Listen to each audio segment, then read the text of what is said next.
twins finally sleep peacefully after months of restless nights, all because the millionaire's nanny found a special way to calm them.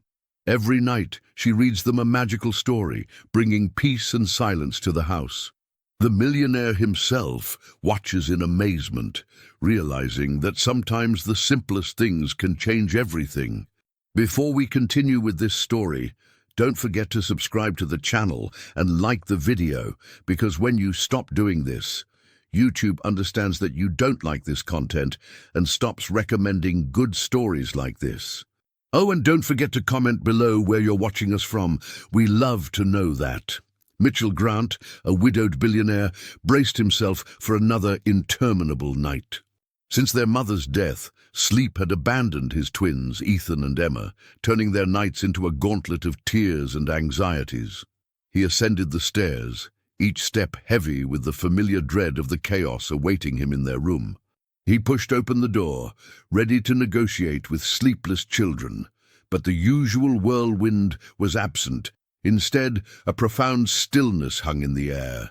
Ethan and Emma were nestled in their beds, their small chests rising and falling in the slow rhythm of deep sleep. Peace radiated from their small forms. Beside them, seated on a simple chair, pulled close to the bedside, sat a black woman who appeared to be in her 40s. She wore a light blue uniform, an orange apron with pockets filled with colorful items, and bright yellow gloves. Her gaze was fixed on a large children's book held open in her hands. Her lips moved silently for a moment before she closed the book gently, a faint smile gracing her features. Mitchell stood frozen in the doorway, a knot of confusion tightening in his chest. He hadn't hired anyone new. He would have known. Yet here was this woman, a stranger, presiding over a scene of tranquility he hadn't witnessed in months. He cleared his throat, the sound echoing in the sudden quiet. The woman turned, her eyes widening slightly in surprise before a calm composure settled over her face. "Mr. Grant," she said softly, her voice a low, soothing melody. They were having a difficult time settling down. "I hope you don't mind." Who are you?" "I just read to them for a little while." It was unbelievable. Nothing had been able to soothe them, not his reassurances, not their favorite toys, not even the gentle lullabies their mother used to sing. Yet this woman, a complete stranger, had managed to do what he couldn't. "They haven't slept like this since—" The words trailed off, the raw pain of his loss still too sharp. Clara nodded understandingly. "It's hard for little ones. My mother used to read to me when I couldn't sleep, when things felt too big." He looked at his children again, the tension in his shoulders easing slightly. He hadn't felt this semblance of peace in their room for what felt like an eternity.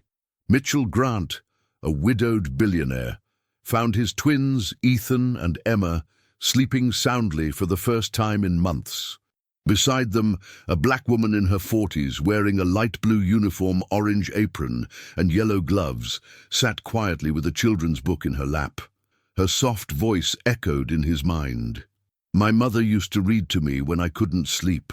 That night changed everything.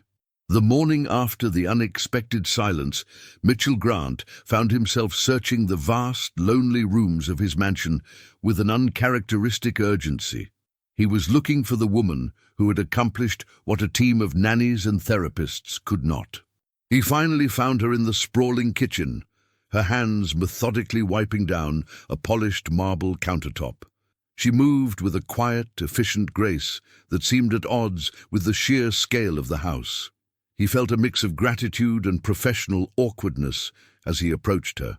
"Excuse me," he began, his voice feeling strangely formal in his own home. She turned, her steady gaze meeting his. The faint smile she had worn the night before was gone, replaced by a polite, reserved expression. "Mr. Grant," she acknowledged, her voice as calm and soothing in the daylight as it had been in the dark of his children's room. "I have a proposition for you," Mitchell said, struggling to find the right words. "Last night, for the first time in months, my children slept. It was you. You did that. And I want you to keep doing it. I want to hire you specifically to read to them every night." "Just for that?" Clara's hands stilled on the counter. She looked at him, her expression unreadable, a wall of professionalism firmly in place. "Mr. Grant, I'm a cleaner. My job is to clean." The hesitation in her voice was clear, a subtle resistance to a role she hadn't sought.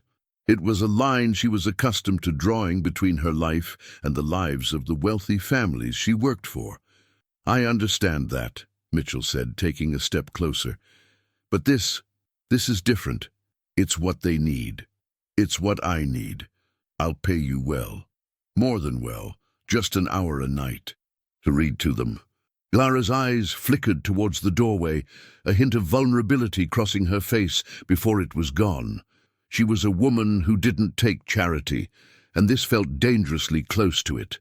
But then she must have recalled the two small faces, the sadness in their eyes. She must have remembered what it was like to feel lost as a child. "Okay," she said finally, her acceptance quiet but firm. "I'll do it." Where once there was apathy, a new anticipation blossomed. The dinner table, a place that had become a tense, silent affair, was now filled with the small, excited voices of Ethan and Emma.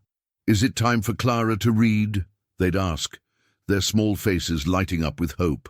They would race up the stairs, no longer to hide, but to greet her, pulling her by her hand towards the worn armchair in their room. Mitchell began to watch her from the doorway again.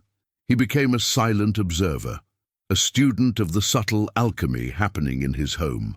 He noticed how Clara didn't just read the stories, she breathed life into them. Her voice, a soft, rich melody, made dragons seem real and fairies feel close. It was in those moments that Mitchell began to notice something deeper. She wasn't just a caretaker, she was a healer. The children weren't just being entertained, they were being mended. The holes in their small hearts, left by a grief they couldn't name, were being slowly, patiently stitched back together by her presence. Mitchell realized it was more than the stories. It was the steady, calm rhythm of her breathing, the gentle way she turned a page, the silent reassurance she gave just by being there. Clara never spoke of her own life. When he would try to ask, her answers were always short, a polite deflection. "How was your day, Clara?" he'd ask. "It was a good day, Mr. Grant," she would always reply, but he started to read the story written on her face. Sometimes, when she was lost in the world of a book, a distant, melancholic look would cross her face, a fleeting glimpse into a history of her own, a life of hardship and resilience. It was in those moments, looking at the quiet empathy in her eyes, that he understood. She knew their pain, not because she had read about it, but because she had lived it. Gradually, the mansion stopped being just a cold, beautiful house. The emptiness that had echoed through its elegant halls began to dissipate. The silence wasn't lonely anymore. It was peaceful. The pristine, untouched perfection of the rooms now held the subtle signs of life. A child's discarded sock, a half-finished drawing, the lingering scent of cookies. The night after the unexpected silence, Mitchell proposed a special contract, asking his new employee to read to his children every night. Hesitantly, she accepted. The children, once hollowed by grief, now waited eagerly for her stories, her voice, her presence. Mitchell watched and realized Clara wasn't just a caretaker. She was healing his family, and because of her, the mansion began to feel like a home again. As the children's emotional transformation deepened, a change began in Mitchell. He had been a man of grand gestures, of monumental business deals and lavish gifts, but now he was learning to see the smallest, most significant details. He started to pay attention to Clara. Her life was a closed book to him, a story he had never considered reading. He noticed the weary slump of her shoulders after a long day, the way she would check her phone with a brief, hopeful expression that would then fade to something more resigned. He learned that her shifts were long, stretching across different households and different neighborhoods, a tireless circuit that left her little time for herself. He discovered the profound and quiet truth of her life. She was a single mother to a young daughter, a child she rarely saw because of the very work that provided for them both. She never complained. She never asked for a thing. She simply gave everything, her own happiness and time, traded for the comfort of others. The more he learned, the more his perception of her shifted. She was no longer just the woman who had brought peace to his children. She was a woman of immense strength and quiet sacrifice. The professional distance that had been a polite shield between them began to feel like a cold, unnecessary barrier. One evening, after the twins were asleep and the silence had settled, he found her in the kitchen, meticulously cleaning. He decided to break the silence. "Clara," he said, his voice softer than he intended. She turned, her movements unhurried. "Thank you for everything." "Grant," she replied, the usual politeness in her tone. "It's not just a job," he insisted. "What you've done for them, for us, it's a gift." He hesitated, then pushed forward. I know about your daughter and your shifts. It must be so hard." A flicker of surprise, followed by a hint of defensiveness, then a weary vulnerability. "I do what I have to do," she said, her gaze dropping to the floor. He moved closer, leaning against the counter. "It's not fair that you have so little time with her, especially when you spend so much time with mine." Clara looked up at him, and for the first time he saw past the calm exterior. He saw a deep well of empathy, a life lived on the other side of privilege. "You know, Mr. Grant," she began, her voice barely above a whisper, "growing up, no one ever read to me. My mom worked 2, sometimes 3 jobs. By the time she got home, she was too tired. I was too tired. We just survived." A sad, knowing smile touched her lips. "Maybe that's why I like reading to other people's children. It's like I get to give them something I never had." The world he inhabited, a world of endless opportunities and resources, felt shallow and empty next to her quiet generosity. He saw the truth in her words. She wasn't just reading for his children. She was reading for her own inner child. "Clara," he said, his voice thick with emotion, "I want to help, not just with pay, with everything. If you need time off to see your daughter, to just be a mother, take it. I'll make sure you're taken care of. I mean it. I want to offer you support, not as my employee, but as a friend." It was an acknowledgement of her humanity, of her sacrifices, and of the profound impact she had had on his life. She looked at him, her eyes shining with unshed tears, her professionalism finally, completely gone. A silent understanding passed between them, a bridge built of shared pain and newfound trust. It was an unspoken contract, sealed not by signatures, but by respect. As the children emotionally transformed, Mitchell began to pay attention to Clara's life, discovering she was a single mother who struggled to see her own daughter. In a rare moment of intimacy, she confessed that no one had read to her as a child, revealing, "Maybe that's why I like reading to other people's children." Touched by her words, Mitchell offered her his support, not just financial, but emotional. Between the two, a silent bond, forged in respect and admiration, began to grow.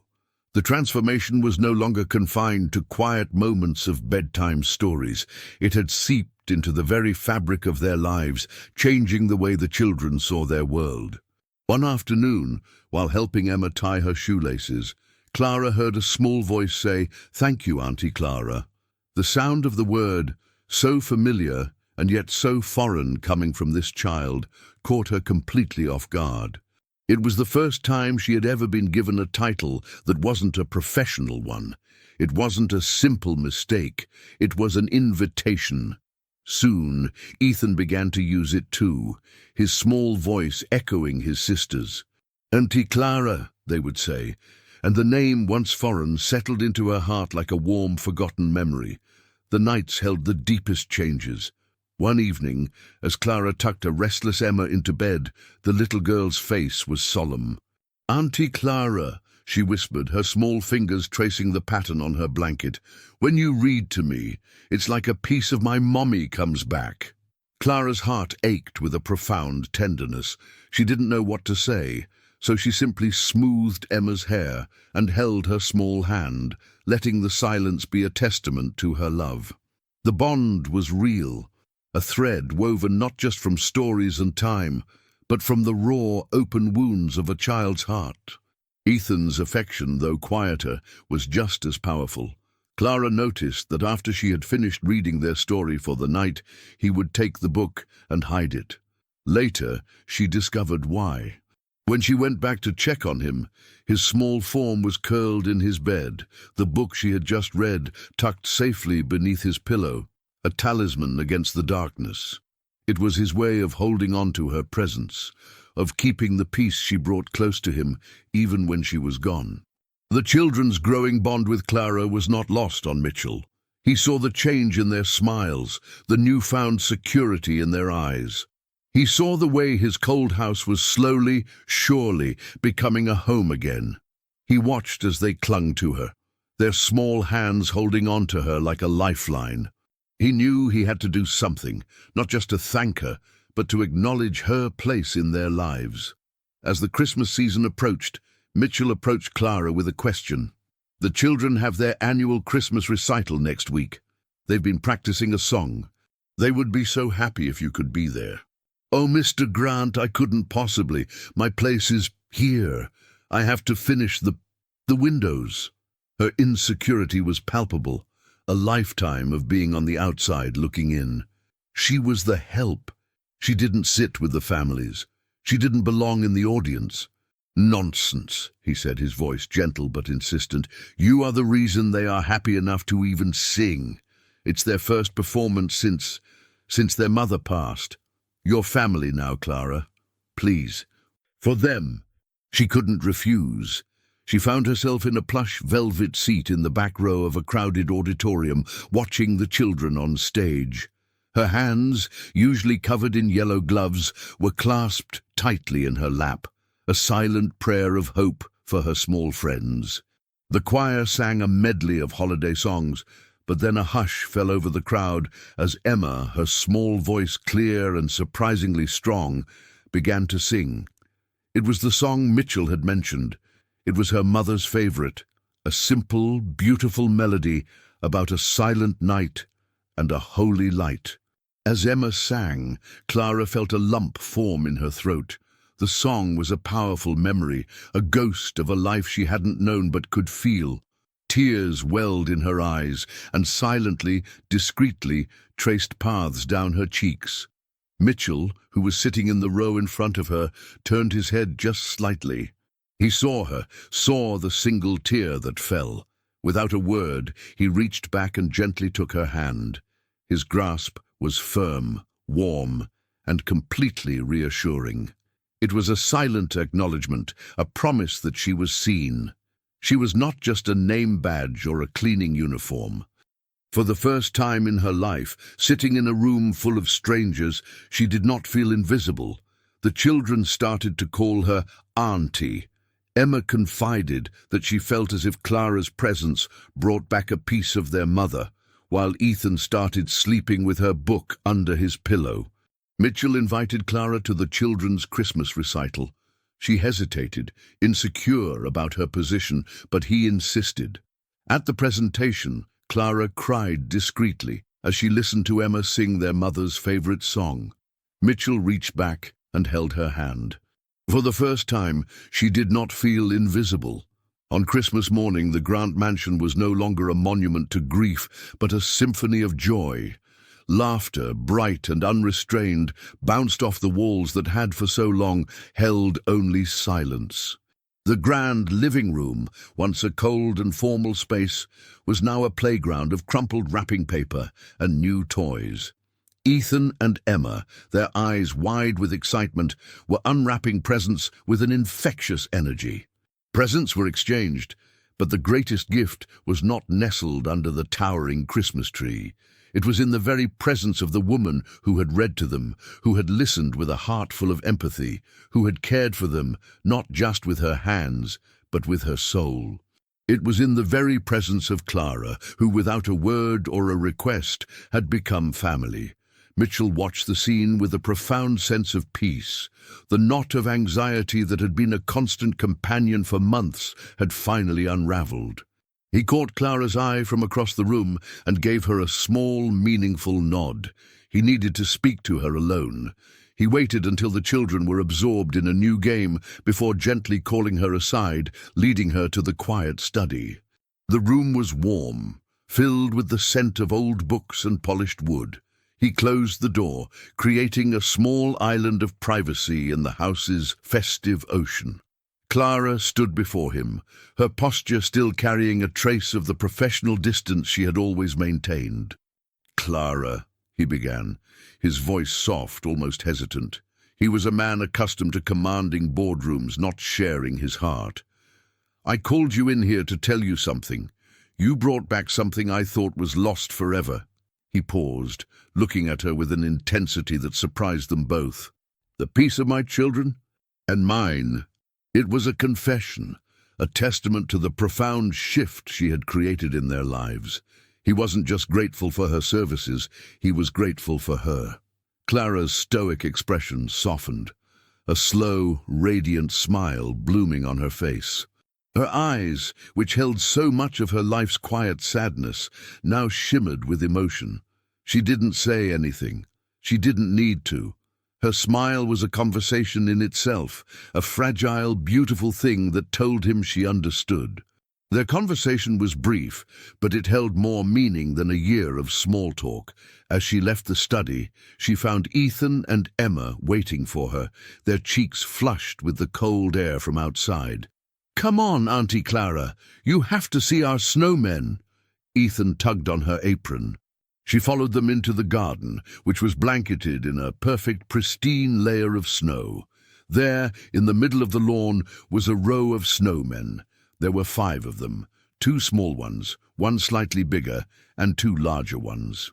"That one's me," Emma announced, pointing to the smallest. "And that one's Ethan, and that one's Daddy." She pointed to the second largest one. "And this big one, this one's Mommy," she said, her voice dropping to a whisper. Then, with a wide, proud smile, she pointed to the last figure, the one nestled between the child snowmen and the adult ones.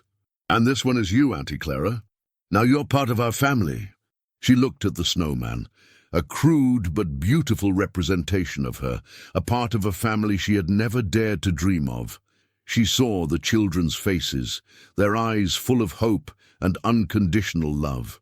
She looked at Mitchell, standing on the porch, a soft smile on his face.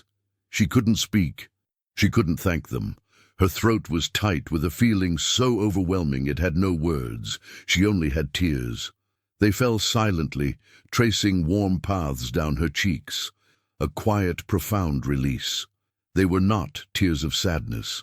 They were a cry of joy, of belonging, of being seen for the first time in a lifetime of quiet sacrifice. On Christmas morning, the Grant mansion was filled with laughter. Presents were exchanged, but the greatest gift was the presence of a woman who had become family. Mitchell called her to speak in private, telling her, "You brought back something I thought was lost, the peace of my children, and mine." She smiled, emotional. Before she could leave, the children showed her a sculpture of snowmen in the garden. 5 figures. "This one is you, Auntie.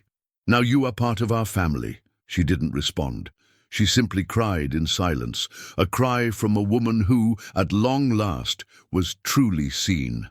For more stories that matter, join our community. Subscribe to Say Tales.